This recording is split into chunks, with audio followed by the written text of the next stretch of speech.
concept that has to be taught in genetic engineering is enzymes used in genetic engineering. This is so much important that entire unit for genetic engineering has reserved only for the enzymes. Okay, enzymes, as we have discussed in the last class, when for the recombinant DNA technology, we will insert the gene of interest into the vector. For that we need enzymes. So let us study what are the different enzymes that will be used in genetic enzymes used in genetic engineering or recombinant DNA technology are categorized into three important classes. First one is nucleases, DNA modifiers and DNA ligases. Okay, nucleases, you will be having further three categories. In DNA modifiers, we will be having the DNA polymerases, reverse transcriptases, alkaline phosphatases, polynucleotide kinase, terminal deoxynucleotides and methyl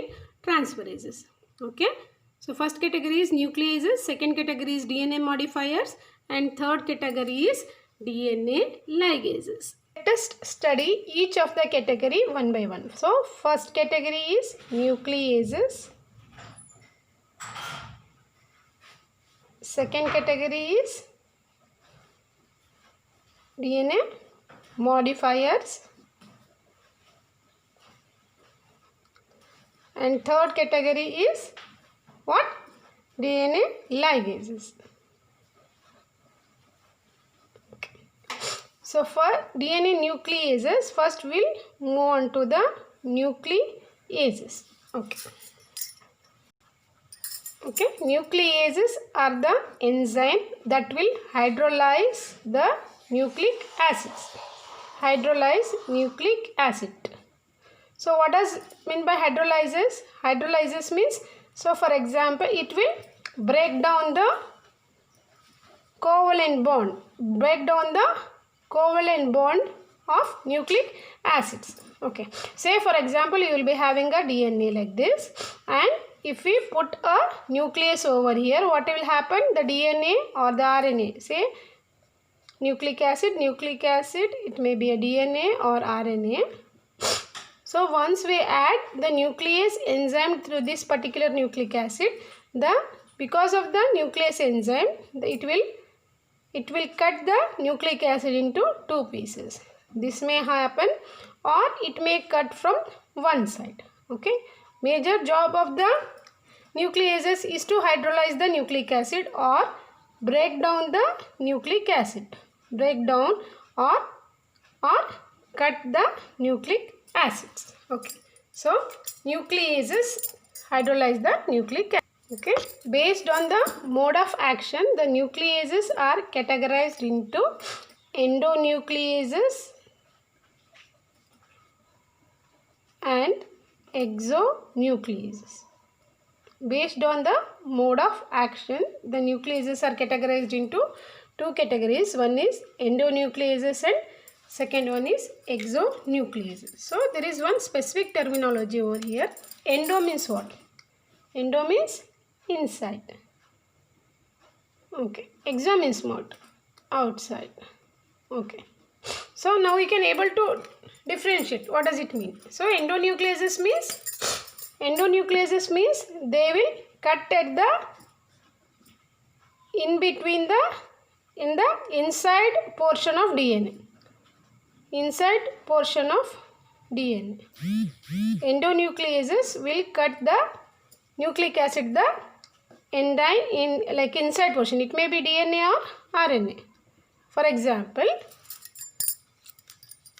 so consider this is the nucleic acid, and if any endonuclease is there, what endonuclease will do is it will cut other than the, so this is the end terminal region, no? End region. So endonuclease does not cut at the end region. It will cut only at the inside region. So it will not cut at the end region. So that's why it is known as endo. So endo stands for inside over here. Okay, endo stands for the inside. So this enzyme, this group of enzyme cut the nucleic acid inside the nucleic acid. It doesn't cut at the ends, inside portion of the end, but not at the ends. That's why it is known as the endonuclease. Endo stands for the inside over here. So these group of enzymes will cut the nucleic acid in the inside portion, but not at the end. So for example, so if you add the endonuclease over here, what does it will do? It will cut the DNA or the nucleic acid like this. This is in the endonucleases. So exonucleases means, as the name itself indicate, exo stands for what? Outside. Exo means outside. So this type of nucleases, they will cut the DNA or the RNA. They will cut this kind of exonucleases are the type of nucleases that will cut the nucleic acid at terminal regions or the ends. So they will cut the DNA or the RNA at the terminal region. Say for example, so if we have a DNA over here and if we add the exonuclease, so exo stands for the outside. So what it does, so it will start cutting from the end. From here it will start cutting. So like this. Okay, in the second cycle what it will do, so it will further cut. So like this. So from the cutting will start from the end region. So from here it will cut, and then here and then here and then here, and then from the terminal region it start cutting. Whereas endonucleases, they will cut at the inside portion. Okay, endo inside, exo outside. So coming to the endonucleases, so the most important enzyme that is used in the endonucleases. Okay. So the popular example for endonuclease is restriction endonucleases. Restriction endonucleases. Okay, these are the most popular enzymes that are used in genetic engineering. Okay, restriction endonucleases, they are also known as molecular scissor or molecular sieve. Okay, endonucleases, they are also known as the molecular scissors or molecular knife or molecular scalpel. Okay, molecular restriction endonucleases are also known as the molecular scissors, molecular knife or molecular scalpel, because this is actually very important in genetic engineering. No genetic engineering experiments can be done without the restriction endonuclease.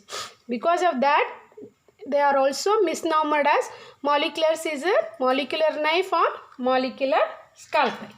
Okay, coming to the restriction endonucleases. Restriction endonucleases will be categorized into 3 types of restriction endonucleases. First one is type 1 restriction endonuclease. Second one is type 2 restriction endonuclease, and third one is type 3 restriction endonuclease.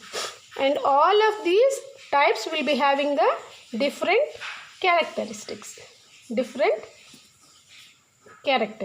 Okay, next class we'll discuss about the different types of endonucleases, restriction endonucleases.